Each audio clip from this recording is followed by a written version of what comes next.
स्वागत है आपका दोस्तों बिहार न्यूज में। मैं हूं फिरदौस गनी और आप देख रहे हैं केडीबी लाइव।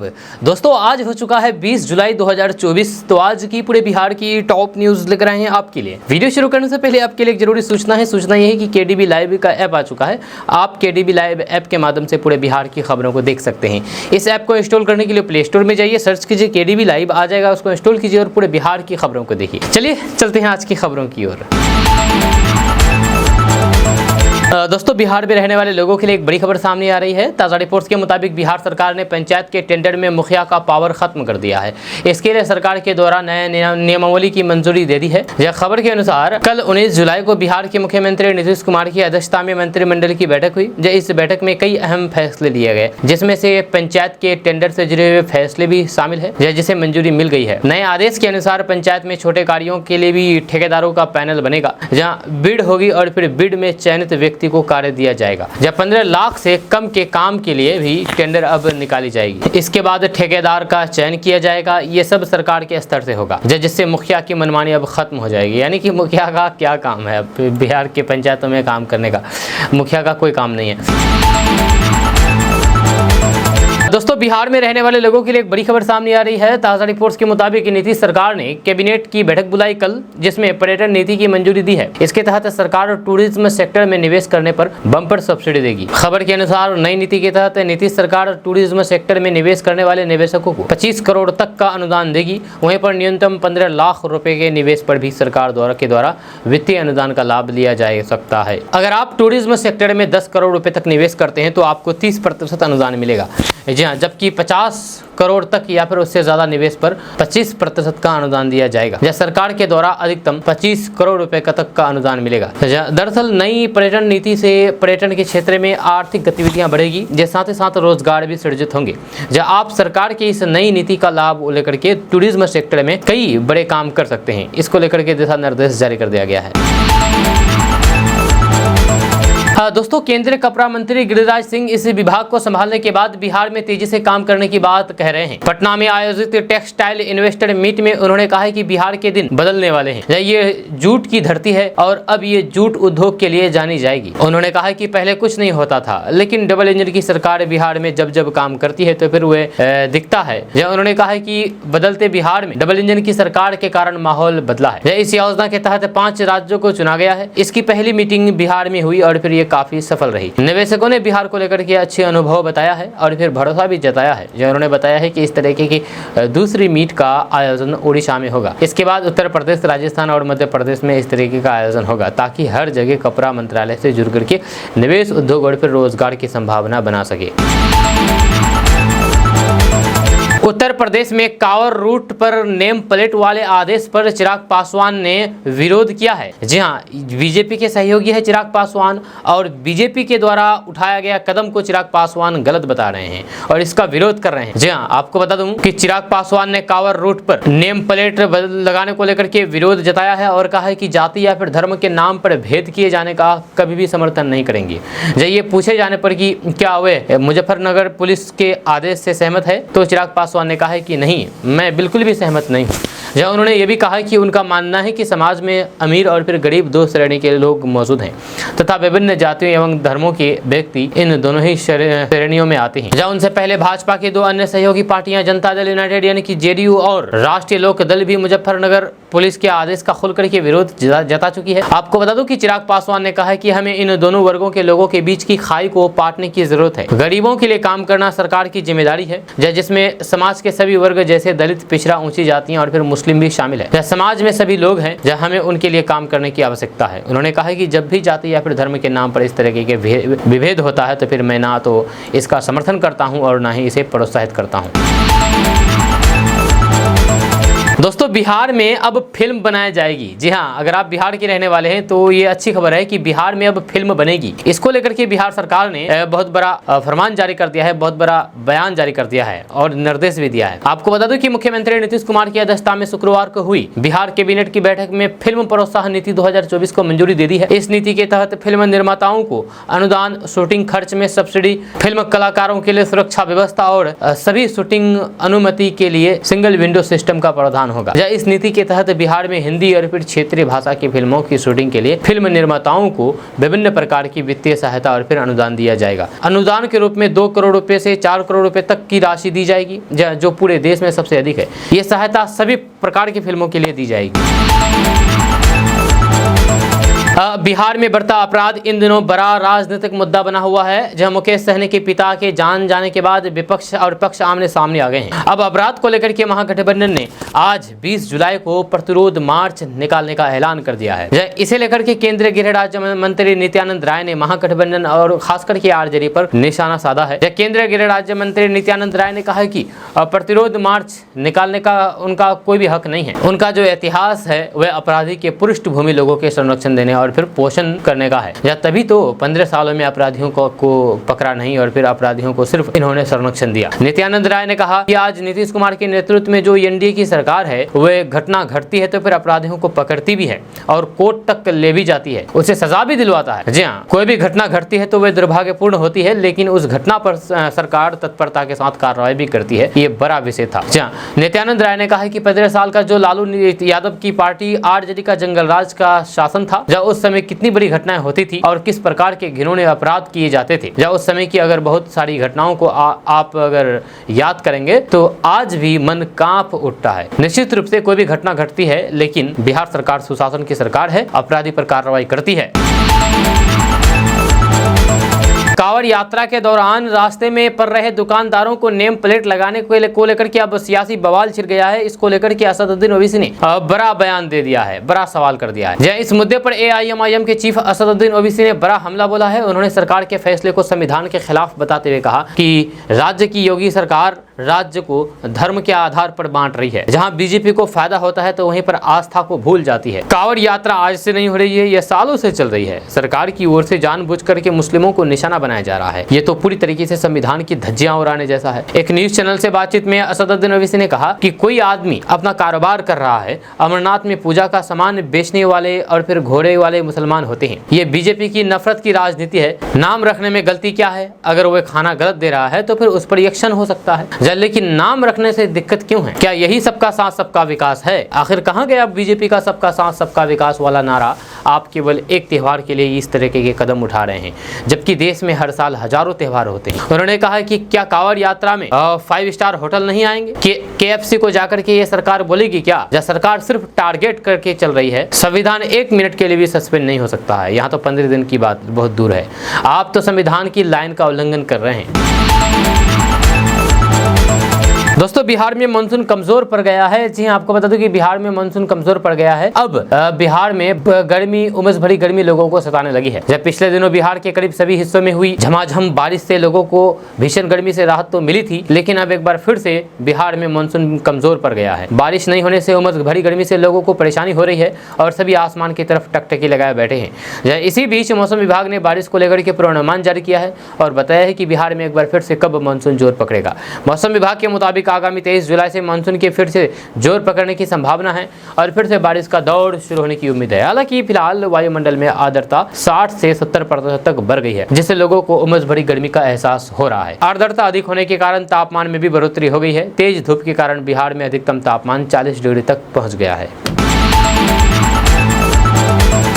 दोस्तों, बिहार के पश्चिमी चंपारण जिले में इन दिनों बाघ, भालू और हाथियों की दस्तक से लोग सहमे हुए हैं। वाल्मीकि नगर में जटाशंकर चेक नाका से स्थिति भवन जाने वाले मार्ग में लोग भालू को विचरण करते हुए देखते हैं। ये भालू अभी हिंसक तो नहीं हुए हैं, लेकिन उनका स्वभाव हिंसक ही होता है, जिससे लोगों को अनहोनी का भय सता रहा है। उधर नेपाल से आए जंगली हाथियों से लोग डरे हुए हैं। जिन लोगों को जंगली हाथियों का डर सता रहा है नेपाल का, जो कि नेपाल से अपना बिहार आए हुए हैं। दोस्तों, यूपी में कांवड़ यात्रा के दौरान दुकानों पर नेम प्लेट को लेकर के विवाद हो रहा है। इस बीच एनडीए की सहयोगी जेडीयू ने भी यूपी सरकार के फैसले पर अपनी असहमति जताई है। केसी त्यागी ने यह साफ कर दिया है और कहा है कि इससे बड़ी कांवड़ यात्रा बिहार में निकलती है, लेकिन वहां ऐसे कोई भी आदेश नहीं है। जब प्रधानमंत्री कहते हैं कि सबका साथ सबका विकास, तो फिर इसे मानना चाहिए।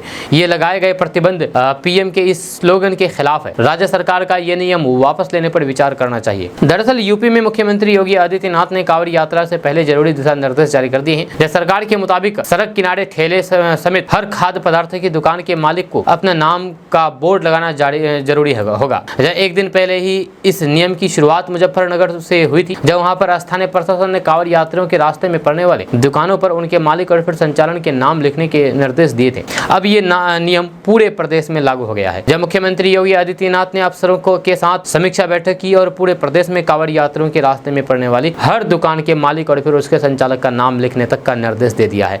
मुख्यमंत्री योगी आदित्यनाथ ने हलाल प्रोडक्ट बेचने वालों पर भी कार्रवाई करने का आदेश दिया है। जब कई विपक्षी नेताओं ने यूपी सरकार के आदेश वापस लेने के लिए कहा है। रेलवे भर्ती परीक्षा की तैयारी कर रहे अभ्यर्थियों के लिए बड़ी खुशखबरी है। रेलवे भर्ती सेल ने सेंट्रल रेलवे डिवीजन में अप्रेंटिस पदों पर भर्तियां निकाली है। जी हां, इन पदों के लिए आवेदन की प्रक्रिया जारी है। इच्छुक अभ्यर्थी 15 अगस्त 2024 तक इन पदों के लिए आवेदन जमा कर सकते हैं। जहां एप्लीकेशन प्रोसेस 16 जुलाई से ही शुरू है। अप्लाई आधिकारिक वेबसाइट rrccr.com के माध्यम से ऑनलाइन के मोड में करना होगा।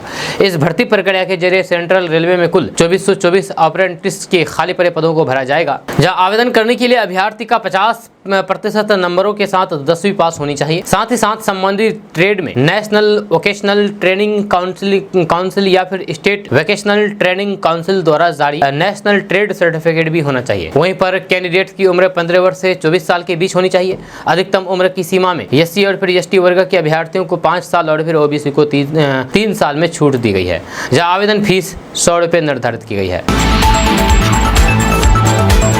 बिहार में खाली हुई एमएलसी की सीट को लेकर के जेडीयू में दोफार होता दिख रहा है। उपचुनाव के लिए उम्मीदवार के चयन पर पार्टी के कुछ नेताओं ने आपत्ति जताई है। हाजीपुर में उपचुनाव की तैयारी को लेकर के आयोजित बैठक के दौरान जेडीयू के कार्यकर्ता आपस में भिड़ गए, लड़ाई मार करने लगे।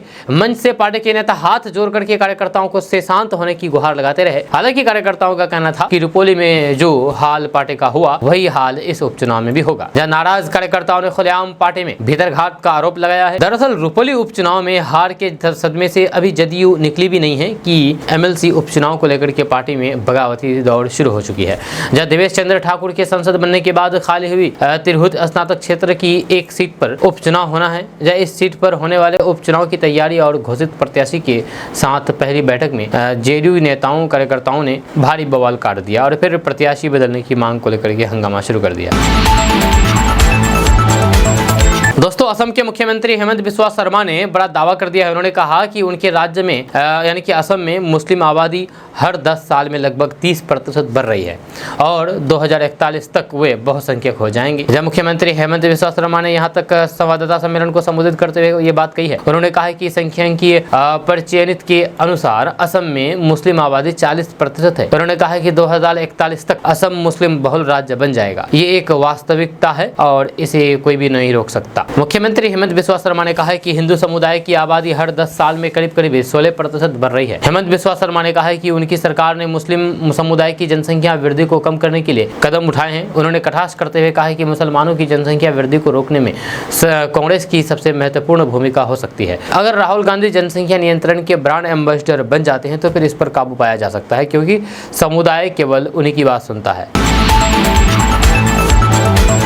दोस्तों, उत्तर प्रदेश में कांवर मार्ग पर खाने पीने की दुकानों पर नेम प्लेट लगाने और फिर मालिकों का नाम लिखने के आदेश को लेकर के सियासत जारी है।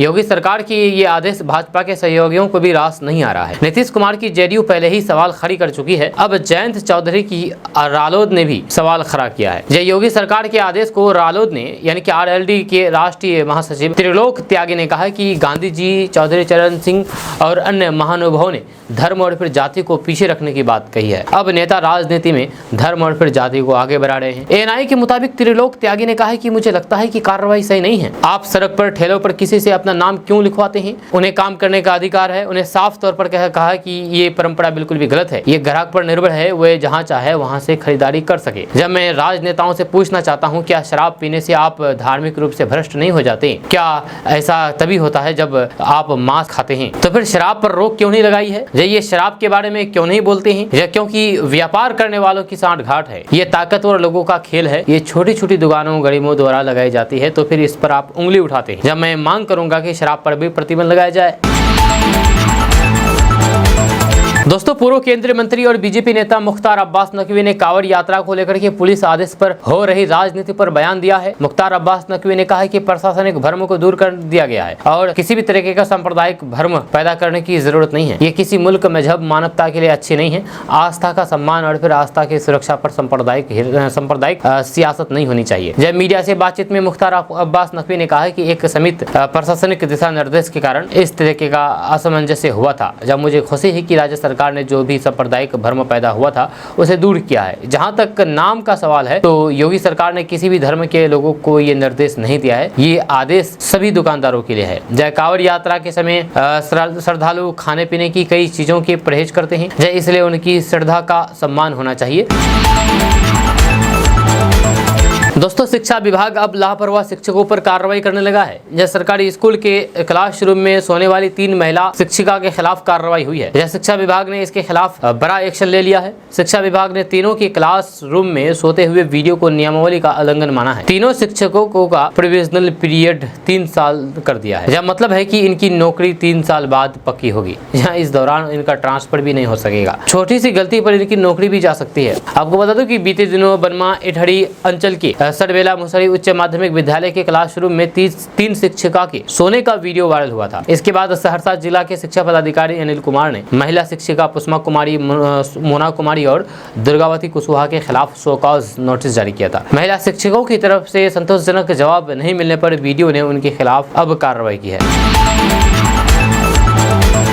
बिहार विधानसभा चुनाव को लेकर के बीजेपी ने अभी से ही तैयारी शुरू कर दी है। इस बीच भाजपा के राष्ट्रीय महामंत्री और बिहार के प्रभारी विनोद तावड़े ने गुरुवार को प्रदेश कार्य समिति की बैठक में कार्यकर्ताओं में जोश भरा। इस दौरान उन्होंने एक ऐसा आंकड़ा सामने रखा है जिससे तेजस्वी यादव के होश उड़ जाएंगे। इस डेटा को लेकर के विनोद तावड़े काफी उत्साहित दिख रहे हैं। इस दौरान उन्होंने विधानसभा चुनाव में जीत का भी दावा किया है।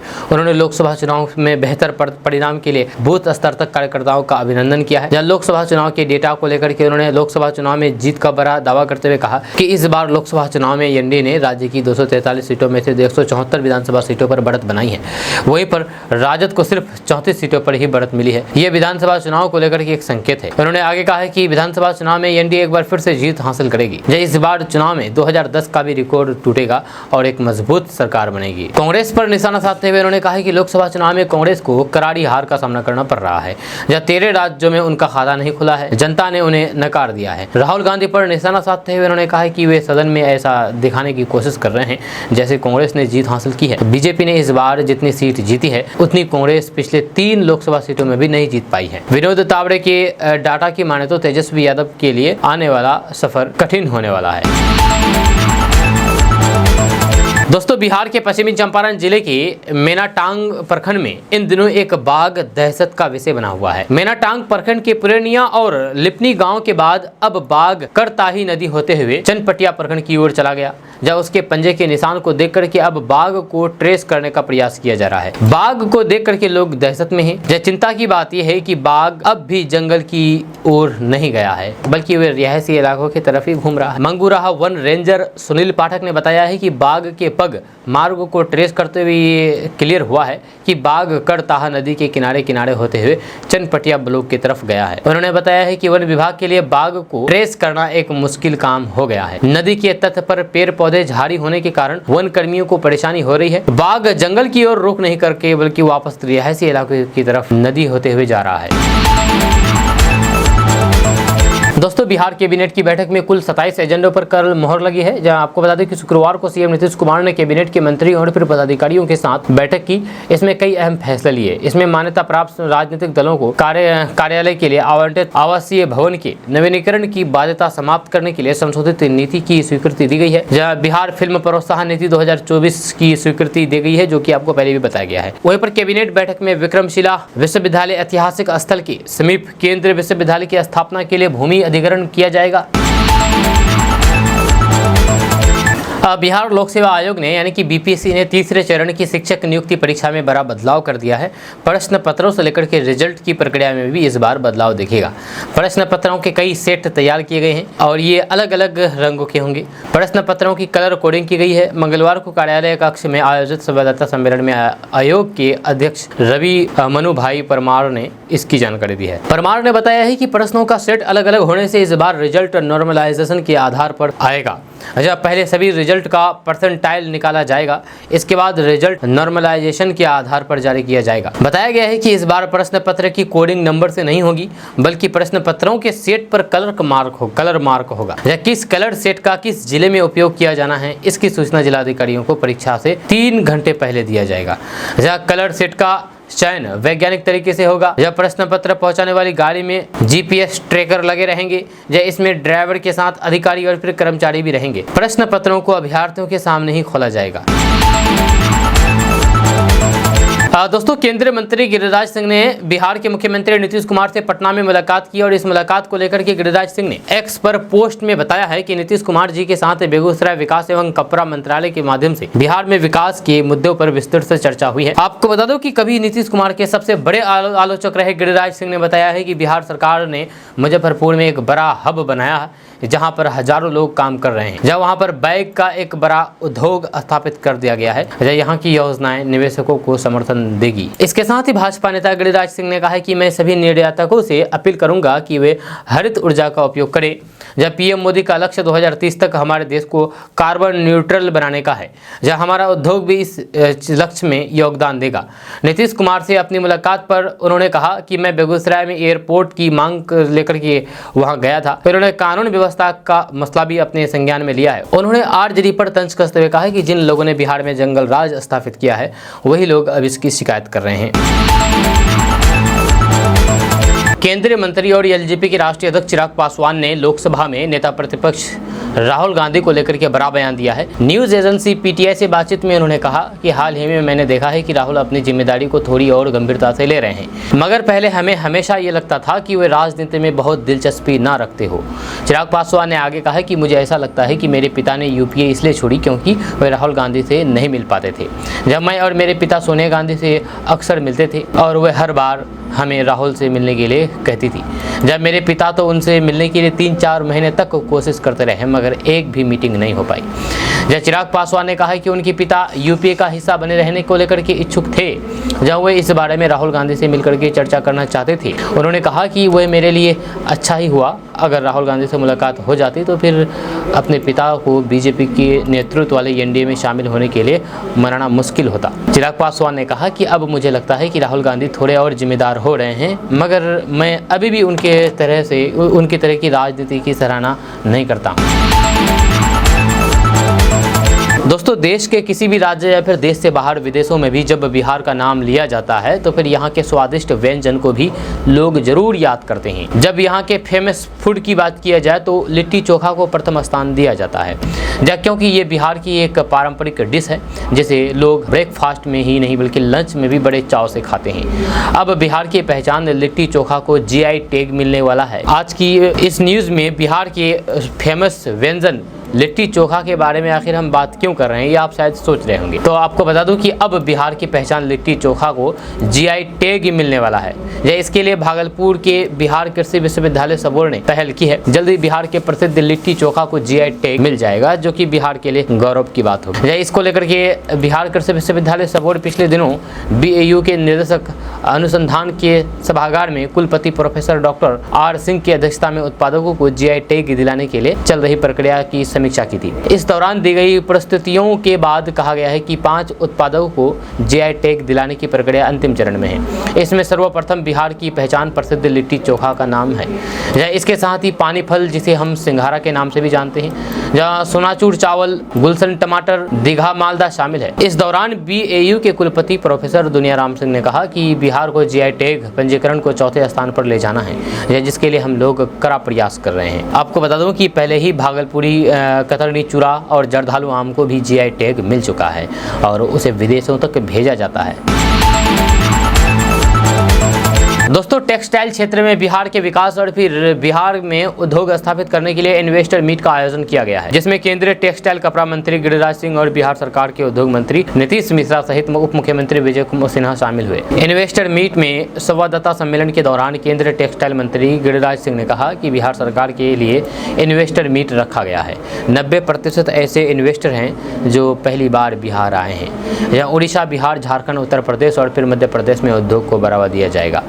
जब विपक्ष को गिरिराज सिंह ने कहा कि बिहार को बदनाम नहीं करें, यहाँ पर इन्वेस्टर आ रहे हैं। उन्होंने कहा है कि एक इन्वेस्टर मुझे मिले और कहा कि हमने 50 प्रोसेसिंग किया है, जब लेकिन सरकार बदल गई तो फिर हमने छोड़ दिया। उन्होंने कहा कि बेतिया में काम हो रहा है, बेगूसराय में भी इन्वेस्टर पहुंच रहे हैं, जहां हम चाहते हैं कि एक जगह पहले अच्छी तरीके से हो जाए, इन्वेस्टर बिहार से फ्रेंडली हो जाए तो फिर धीरे धीरे अन्य जिलों में उद्योग लगाया जाएगा।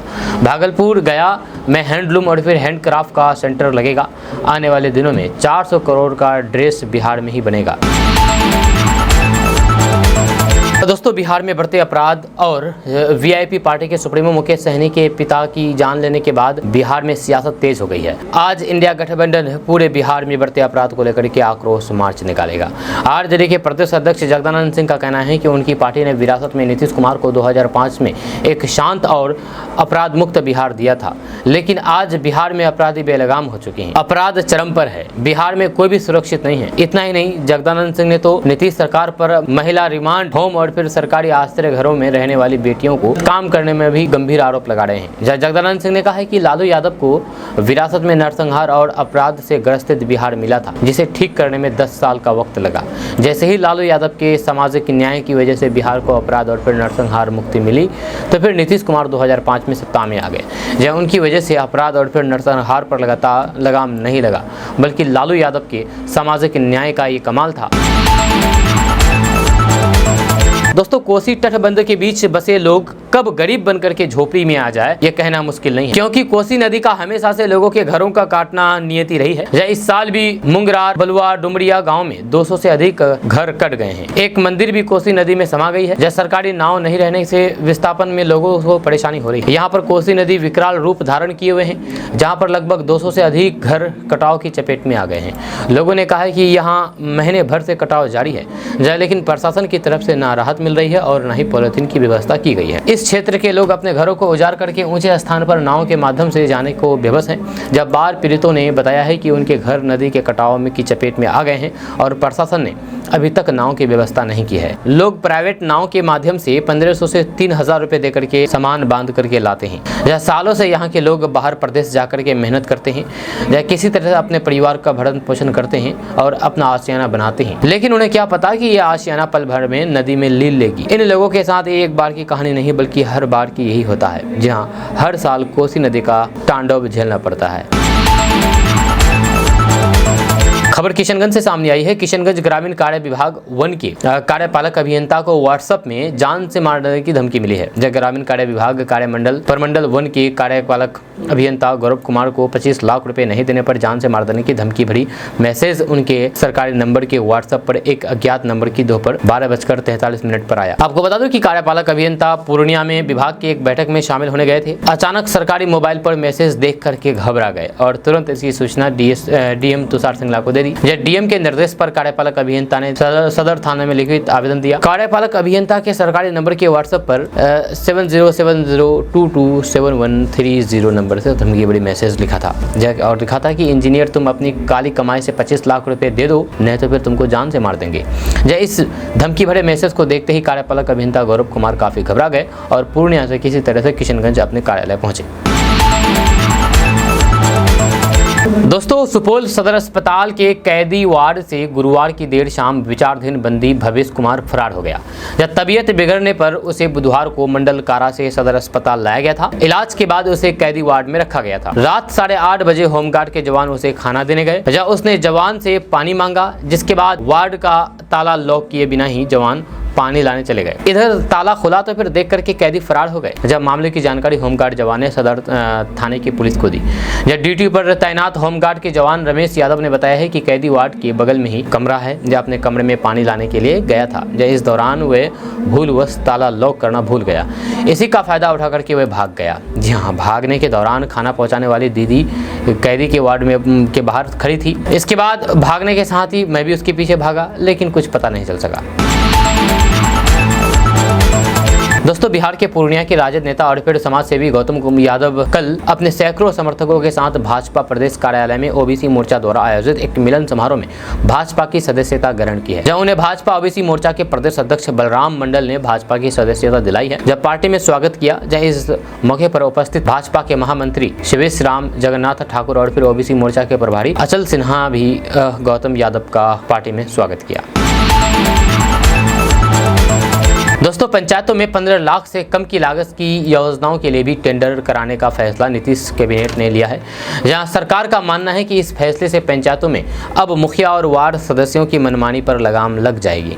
हालांकि पंचायतों की सरकार ऐसा नहीं मानती है, जहां और सरकार के इस निर्णय के विरोध में उतर आई है। आपको बता दें कि प्रदेश की यानी कि बिहार की मुखिया संघ ने साफ कर दिया है कि उन्हें सरकार का यह फैसला बिल्कुल भी मंजूर नहीं है। जब मुखिया संघ के प्रदेश अध्यक्ष मिथिलेश राय ने बताया है कि सरकार अपने इस फैसले से खुद को ग्रामीण इलाकों में कमजोर कर रही है, जिसका परिणाम उन्हें चुनाव में भुगतना पड़ सकता है। उन्होंने नीतीश कैबिनेट के फैसले को गलत बताया है। उन्होंने पंचायती राज के फैसले को संविधान से मिले अधिकार का उल्लंघन बताया है। उन्होंने कहा है कि ग्राम सरकार का पावर छीनने का अधिकार देश के किसी भी सरकार को नहीं है। ग्राम सभा में पारित योजनाओं के लिए टेंडर नहीं होता है। मिट्टी भरने, चापाकल लगाने, नाली सफाई जैसे कार्यों के लिए अगर टेंडर का इंतजार करेंगे तो फिर 6-6 महीने के लिए इंतजार करना पड़ेगा।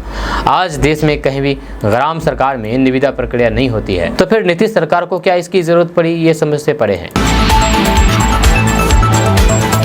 बिहार में पुल बनाने वाली company SP Singla construction company के ठिकानों पर ईडी ने छापेमारी की है। जैसे कि आपको पता होगा कि एक महीने के अंदर बिहार में दर्जनों पुल गिर गए हैं। अब इन दर्जनों पुल गिरने से अब कंपनी पर एक्शन शुरू हो गया है। जहां आपको बता दूं कि एसपी सिंगला कंपनी भी कई ऐसे पुल बनाए थे जो गिर गए हैं। अब इसको लेकर के ईडी ने छापेमारी की है। जब पटना और फिर दिल्ली में छापेमारी शुरू होने के बाद हरकंप मच गया है। ईडी ने यह छापेमारी मनी लॉन्ड्रिंग मामले में की है। आपको बता दें कि इस कंपनी ने बिहार में 8 पुल बनाए हैं। 1300 करोड़ की लागत वाला निर्माणाधीन भागलपुर आगवानी घाट पुल पिछले साल गिर गया था। ये पुल 2 बार गिर चुका है। जहाँ एसपी सिंगला कंपनी को बिहार में 9000 करोड़ का अलग अलग ठेका मिला हुआ था। जब आपको बता दें कि पिछले दिनों बिहार के कई जिलों के पुल 10 से ज्यादा पुलों के गिरने की खबरें सामने आई थी। जब पुल गिरने की तमाम घटनाओं के बाद सरकार से लेकर के कंस्ट्रक्शन कंपनी पर सवाल उठ रहे थे।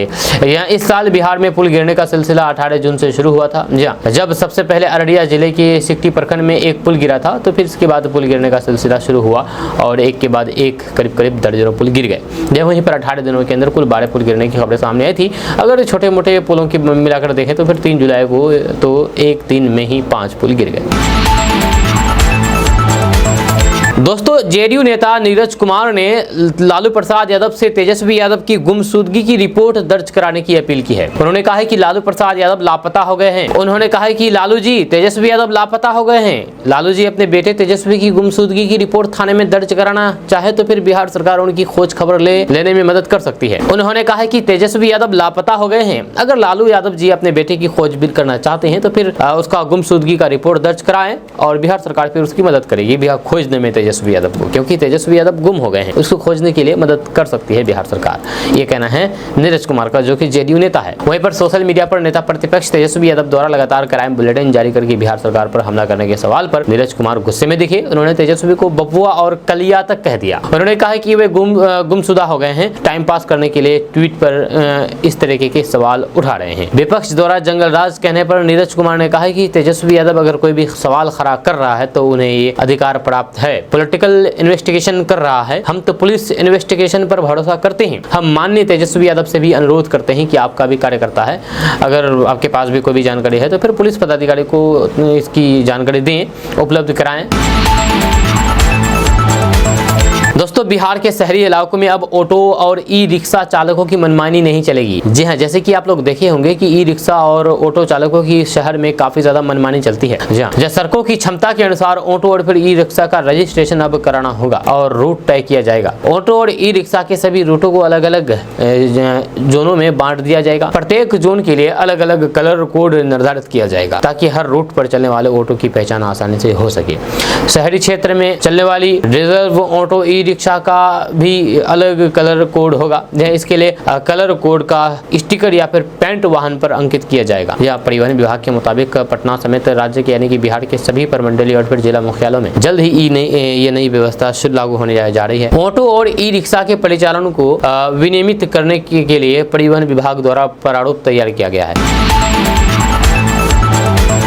बिहार विधानमंडल में मानसून सत्र की शुरुआत आगामी 22 जुलाई से होने वाली है। जी हां, ऐसे तो ये सत्र काफी छोटा होने वाला है, जो कि 26 जुलाई तक केवल 5 दिन चलेगी। इस दौरान वित्तीय वर्ष 2024-25 का प्रथम अनुपूरक बजट पेश होगा और फिर साथ ही विनियोग विधेयक पर भी मुहर लगेगी। इस दौरान एक और जहां पर सत्ता पक्ष अपनी उपलब्धियां गिनाएगा, तो वहीं पर इस सत्र के दौरान सरकार को घेरने की पुरजोर तैयारी विपक्ष ने कर रखी है। खास तौर पर सबको इंतजार एक बार फिर मुख्यमंत्री नीतीश कुमार और फिर नेता प्रतिपक्ष तेजस्वी यादव के आमने सामने होने को लेकर है। आपको बता दूं कि सदन की कार्रवाई सुचारू रूप से चले, इसके लिए गुरुवार को विधानसभा अध्यक्ष नंद किशोर यादव की अध्यक्षता में प्रेस दीर्घा समिति की बैठक हुई, जिसमें सदन को सुचारू रूप से चलाने को लेकर के चर्चा हुई। इस बैठक में विधानसभा के उपाध्यक्ष नरेंद्र नारायण यादव भी मौजूद रहे, जहां विधानसभा अध्यक्ष ने कहा कि सदन कार्रवाई के दौरान सरकार की ओर से दिए जा रहे जवाब को समाचार में प्रमुखता से जगह मिलनी चाहिए। अब बिहार के सरकारी स्कूलों में बच्चों की जान से खिलवाड़ हो रहा है। जी हां, आपको बता दूं कि आए दिन बिहार के अलग अलग जिलों में मिड डे मील में गड़बड़ी की शिकायतें सामने आ रही है, लेकिन अब ना तो विभाग और ना ही सरकार इसको लेकर के गंभीर दिख रहे हैं। अब ऐसे में सवाल उठ रहा है कि क्या हमेशा की तरह ही सरकार तब जगेगी जब कोई बड़ा हादसा हो जाएगा? दरअसल अधिक से अधिक बच्चों को स्कूल से जोड़ने और फिर उनके पोषण को ध्यान में रखते हुए मध्याह्न भोजन योजना की शुरुआत की गई थी।